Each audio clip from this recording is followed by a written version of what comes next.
Across Russia, fuel shortages are spreading faster than officials can explain them. In cities from St. Petersburg to Novosibirsk, gas stations display the same handwritten signs: no fuel available. According to multiple regional sources, large sections of the country's refining infrastructure have been hit in what experts describe as the most significant disruption to the energy sector in decades. The government insists that the situation is under control, but satellite imagery and logistics data reveal a different picture. Long convoys waiting for deliveries that never arrive, refineries operating at minimal capacity, and storage facilities running dry. The country that once prided itself on being the energy heart of the world is now struggling to fuel its own transport. Officials blame technical malfunctions and routine maintenance. Yet the timing of these incidents, clustered across several strategic regions, has raised questions even within loyal circles. According to insiders, the Ministry of Energy operates in emergency mode, coordinating shipments manually as automated systems fail.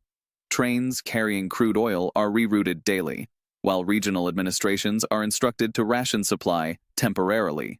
Analysts note that such improvisation indicates deeper structural failure, a system designed for export, not for resilience. Russia built its strength on oil, one economist observed, but it never built a plan for scarcity. The situation began to deteriorate quietly weeks ago. At first, only smaller refineries reported outages. Then, larger complexes in the Volga and southern districts went offline, one after another. Official statements cited fires, accidents, or scheduled upgrades. But industry insiders suggest that the cause lies in a series of coordinated strikes targeting refining capacity, incidents that the Kremlin refuses to confirm publicly. The damage was not random, said one energy consultant. It was precise, and it was meant to send a message. That message now echoes nationwide. In Moscow, the government's tone remains defiant. State media speak of temporary logistical challenges, assuring viewers that supply chains are being restored. Yet, on the ground, the reality grows impossible to hide. Public transport schedules are reduced, freight companies suspend operations, even military convoys reportedly face fuel shortages. Farmers, unable to secure diesel, warn that spring planting may fail. "We can't move, we can't deliver, we can't work," one logistics manager told regional journalists.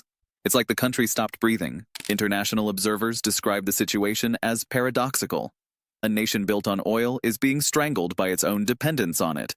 The irony is absolute, a European analyst commented. Russia's wealth is also its weakness.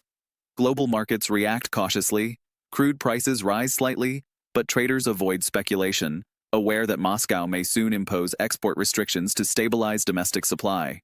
Such measures, however, would only highlight the scale of the crisis.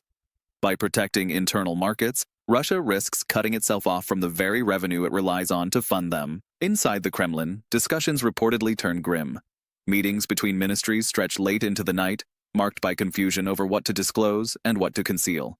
Technocrats argue for transparency, warning that public trust erodes faster than infrastructure. Security officials, however, insist on secrecy, framing the crisis as a matter of national defense. The fewer people know, the less panic. One insider quoted them as saying, "But in the digital age, silence spreads panic faster than information. Videos of empty gas stations flood social media. Drivers film queues stretching for kilometers. Local administrators, forbidden from speaking openly, publish vague bulletins urging patience and unity. The social mood darkens. People do not riot, they wait. Waiting becomes its own kind of protest, a passive demonstration of exhaustion. The fear is not about running out of fuel," explained a sociologist in Yekaterinburg. "It's about realizing that no one knows how to fix it." That uncertainty penetrates every layer of society, from truck drivers sleeping in their cabs to regional officials improvising fuel distribution schedules. The sense of control, once the cornerstone of Russia's political order, begins to dissolve under the weight of logistics. Analysts draw parallels to earlier crises, but few believe this one can be managed through traditional means. The issue is not production, it is disruption. The infrastructure that once symbolized Russia's global power has become its Achilles heel. Repairing physical damage may take weeks, but rebuilding confidence could take years. The oil is still there, one expert noted. The question is whether the system that moves it still exists.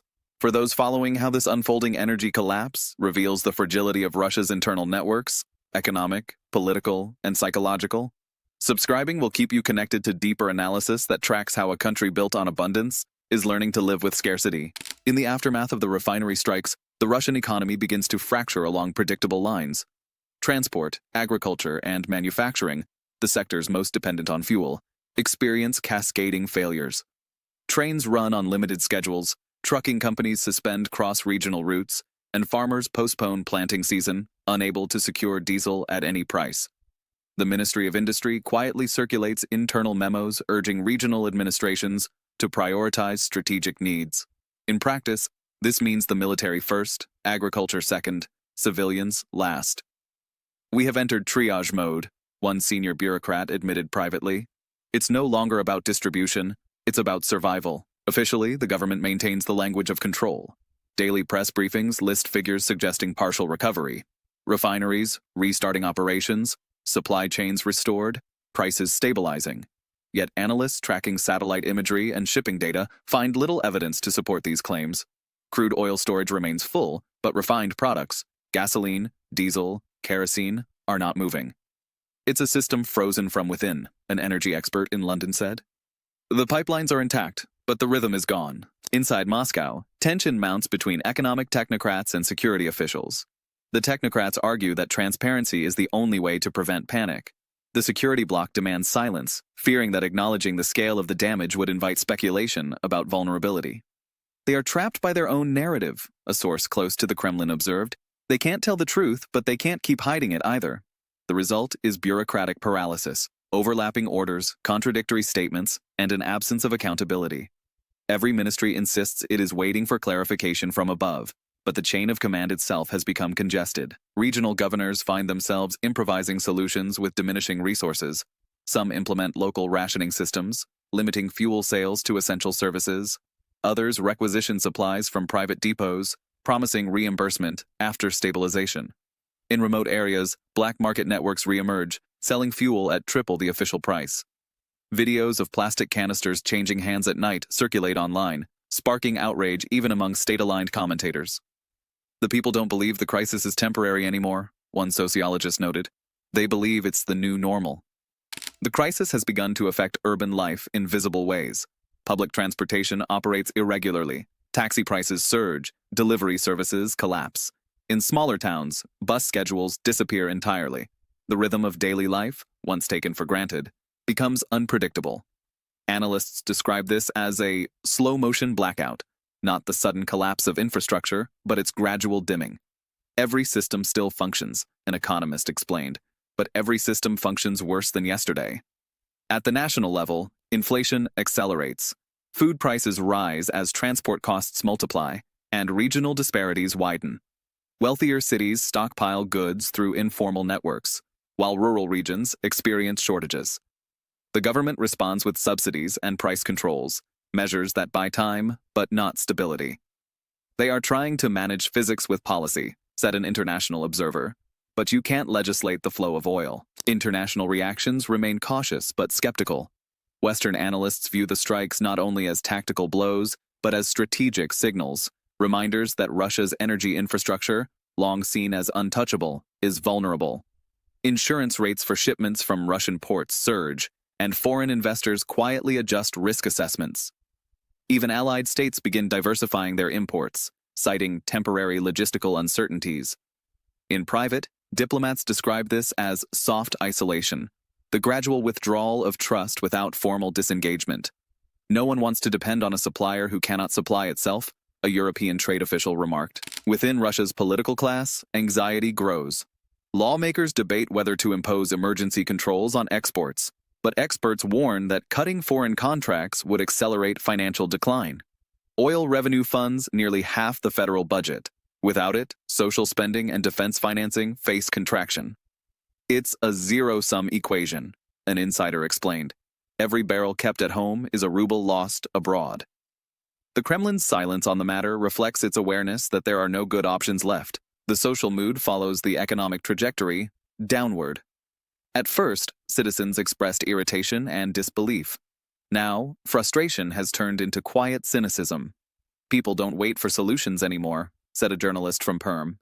"They just wait for explanations." The absence of visible progress deepens the sense that the government has lost its grip on logistics, and by extension, on reality.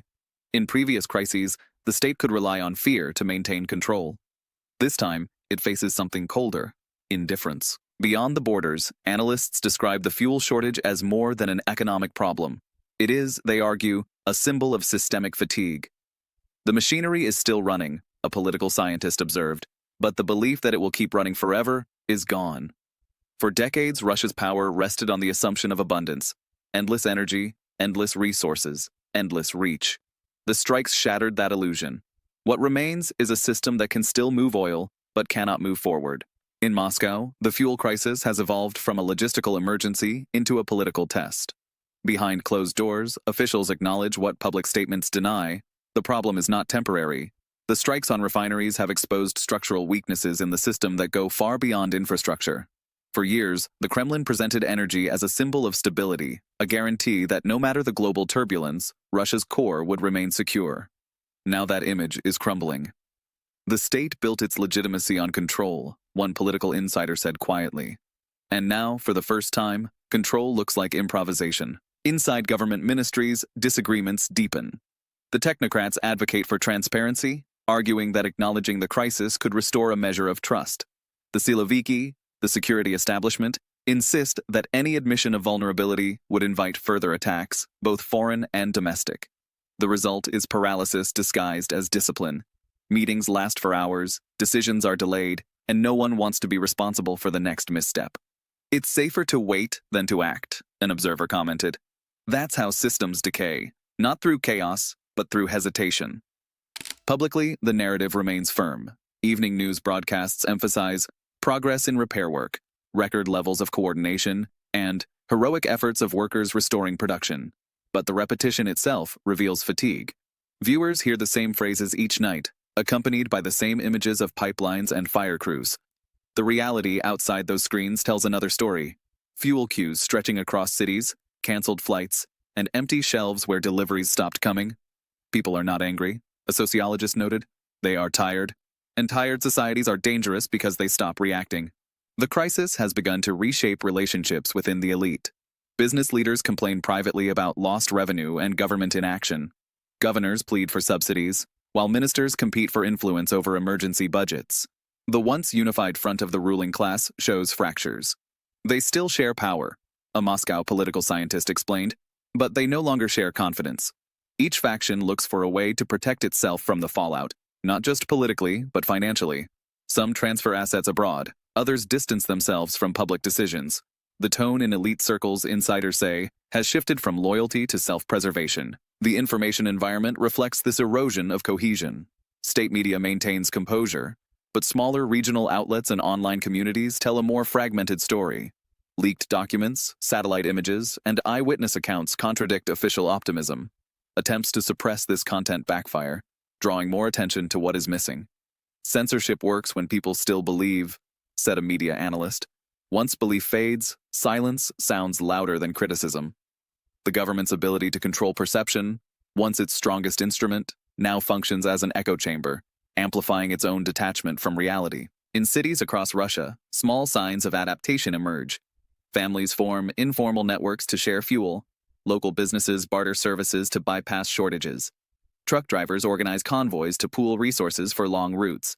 Sociologists describe these behaviors as micro-resilience, spontaneous acts of survival within a collapsing framework. The state still governs formally, one researcher explained, but society has started governing itself informally. These shifts remain small, but their psychological impact is profound. Each act of self-organization chips away at dependence on centralized authority. International observers interpret the crisis as a turning point. Western analysts see it as proof that Russia's energy infrastructure, long considered untouchable, can be neutralized without direct confrontation. The message resonates globally. Power built on concentration is fragile because it has no substitute when struck. This is not just an oil story, a strategist in Brussels remarked. It's a study in how modern wars dismantle systems without destroying them. Abroad, Russia's trading partners grow wary. Export contracts are delayed, and foreign buyers demand guarantees that shipments will not be interrupted. These demands, officials admit privately, are impossible to fulfill. The Energy Ministry quietly reduces export quotas to preserve domestic supply, even as the Finance Ministry warns that revenue shortfalls are becoming critical. The numbers still look stable, an economist in Moscow observed. But they're stable like ice on a thawing river. Domestically, the population drifts into quiet disillusionment. Polls still show public support for the government, but researchers caution that the data conceals apathy, not faith. Approval is not belief, one sociologist explained, it's habit. In conversations across the country, people speak less about politics and more about logistics, how to find fuel, how to keep moving, how to make things work without promises. The concept of governance itself begins to feel abstract, detached from everyday survival. The strikes on refineries may have ended weeks ago, but their aftershocks continue to ripple through every layer of Russian life. Economically, they strain capacity. Politically, they expose weakness. Socially, they reveal distance. Power doesn't disappear in a moment, an analyst said. It fades, one disruption at a time. The energy that once flowed through pipelines now leaks through institutions, replaced by fatigue, by silence, by the growing sense that something irreversible has begun. For those who want to follow how this crisis, beyond oil and logistics, becomes a slow transformation of Russian society and governance, subscribing will keep you close to the analysis that tracks how endurance, not control, has become the new measure of stability. Weeks after the first refinery strikes, the crisis shows no sign of resolution. The fires are out, but the disruption they triggered continues to spread through every branch of the economy. In provincial cities, gas stations reopen for a few hours each day before closing again. Delivery trucks sit idle, farms ration fuel, and airlines quietly cancel flights under the pretext of maintenance. Officials speak of progress, but the numbers betray them. Refinery output remains less than half of pre-crisis levels, and reserves are shrinking.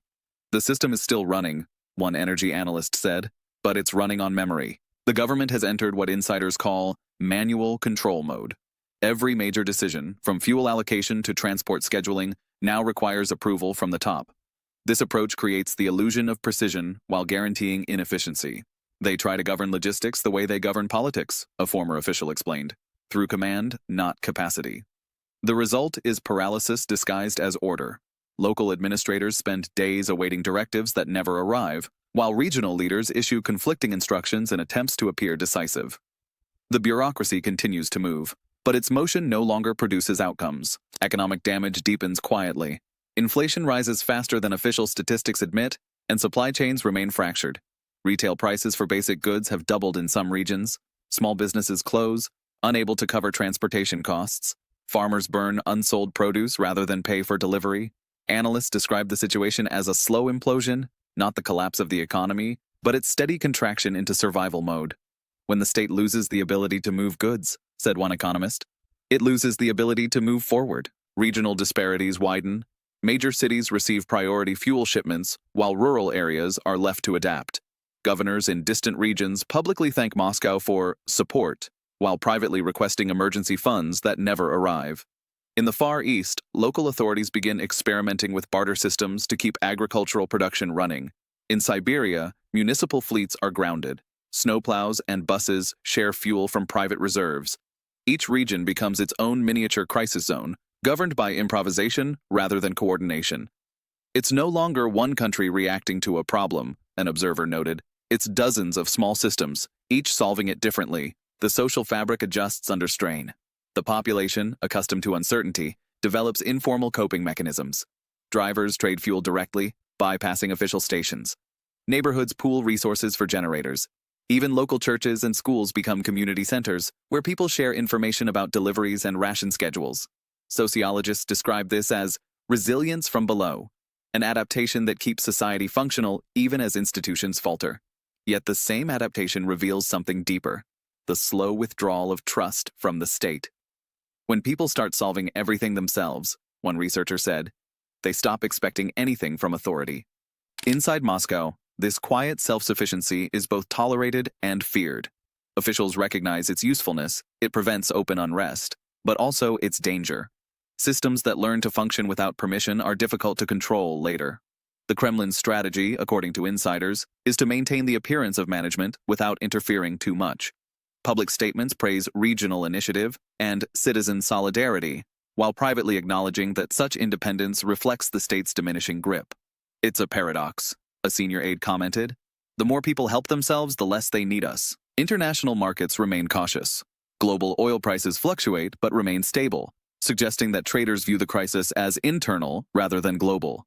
Still, Russia's credibility as a reliable supplier continues to erode. Western energy firms quietly diversify away from Russian contracts, and even friendly nations begin demanding stricter delivery guarantees. The problem isn't capacity, one European trader explained. It's predictability. No one wants to depend on chaos. This gradual decoupling, while understated, marks a profound shift. The slow isolation of Russia from the very system it once dominated. Domestically, the political consequences grow harder to contain. The government's communication strategy, to repeat assurances until disbelief becomes fatigue, no longer holds. Citizens have stopped listening. Local media outlets, despite increasing censorship, report frustration in the regions, while social networks amplify images of long queues and fuel thefts. The authorities respond with new regulations, criminalizing spreading false information about supply chains. Yet enforcement only deepens cynicism. When people are punished for describing reality, a journalist observed, reality itself becomes subversive. In elite circles, anxiety turns into blame. Ministers accuse regional leaders of mismanagement. Regional leaders accuse the ministries of neglect. Behind the scenes, a quiet search for scapegoats begins. Energy executives are dismissed or reassigned. Investigative committees form to identify causes of inefficiency. Analysts note that such purges serve less to solve problems than to signal control. It's the illusion of accountability, a political scientist explained. As long as someone is punished, the system can pretend it still governs. The longer the shortages persist, the more the narrative shifts from crisis to normality. Fuel scarcity becomes routine, delays expected, silence institutionalized. People adapt not because they believe in recovery, but because they have no alternative. It's the logic of exhaustion, one observer said. When a system can't improve, it learns to endure. In that endurance lies the quiet transformation of the country, from a power built on abundance to a state defined by scarcity. The pipelines still exist, the oil still flows, but the sense of limitless capacity, the foundation of Russia's modern identity, has vanished. Months after the refinery strikes, Russia has entered a new phase of stillness, a silence that feels less like stability and more like resignation. The shortages have not disappeared, only softened into predictability. Gas stations receive limited shipments, trains resume partial routes, and the government proclaims normalization. Yet everyone understands that this normality is different. It is the kind that emerges when a crisis becomes permanent. The fires are gone, one analyst remarked, but the smoke never cleared. Inside the Kremlin, the tone of briefings has changed. Officials no longer discuss full restoration. They speak instead of long-term optimization, a phrase that means adaptation to decline. The Energy Ministry quietly reduces production targets, while the Finance Ministry recalculates revenue forecasts based on reduced exports. Sanctions and logistical failures have turned once profitable infrastructure into stranded assets. Economists describe the result as managed contraction, a policy of accepting loss and rebranding it as resilience. The system has learned to survive its own failure, said a Moscow-based researcher, but it no longer remembers how to grow. For ordinary citizens, the crisis has blended into daily life. Fuel is expensive, travel limited, and expectations modest. People organize carpools, share supplies, and rely on informal markets. What began as an emergency has evolved into a new social order built on improvisation. The state, once omnipresent, now functions more as a background condition, always there, but rarely helpful. We used to depend on Moscow, a resident of Tula said. Now we depend on each other. This quiet decentralization, though invisible in official reports, marks a profound shift in Russian society. The erosion of vertical power by horizontal necessity. In elite circles, this transformation produces unease. The fuel crisis has exposed how fragile the architecture of control truly is. The old assumption that authority could compensate for inefficiency through pressure no longer holds. You can command loyalty, but not logistics. Power used to mean capacity, an insider admitted. Now it means endurance. Within the government, that endurance manifests as constant improvisation, endless meetings, provisional solutions, delayed reports. The machinery of the state keeps moving, but without direction. It's not collapse, one senior economist observed. It's drift. Internationally, the image of Russia has shifted from that of an energy giant to that of an exhausted producer struggling to sustain its own consumption. Export partners watch carefully as Moscow prioritizes domestic stability over reliability. The message to the world is clear, said a European diplomat. Russia can still sell oil, but it cannot guarantee it. This perception, once formed, is difficult to reverse. The very foundation of Russia's geopolitical influence, its role as an indispensable energy supplier, is being rewritten in real time. Markets may recover, pipelines may reopen, but confidence, once lost, rarely returns. The political consequences of this erosion are slower to emerge, but more lasting. The Kremlin still commands loyalty through habit, not conviction. Polls show consistent approval ratings, but analysts caution that the numbers conceal fatigue. The language of unity still fills official speeches, yet even the most devoted audiences listen without enthusiasm. When repetition replaces belief, a sociologist said, the system is already hollow. The government's greatest success, creating an image of unshakable control, has become its weakness. The more it insists that nothing is wrong, the more the silence around it grows. Outside Russia, observers see the fuel crisis as a metaphor for the country's broader trajectory. A nation built on extraction now struggles to convert its resources into stability. Oil, once a symbol of infinite potential, has become a symbol of dependence, the proof that abundance can turn into constraint. This is not the end of Russia's power, said an analyst in Brussels. It's the beginning of its containment, by its own limits. The refinery fires may have been extinguished, but their shadow stretches far beyond the energy sector.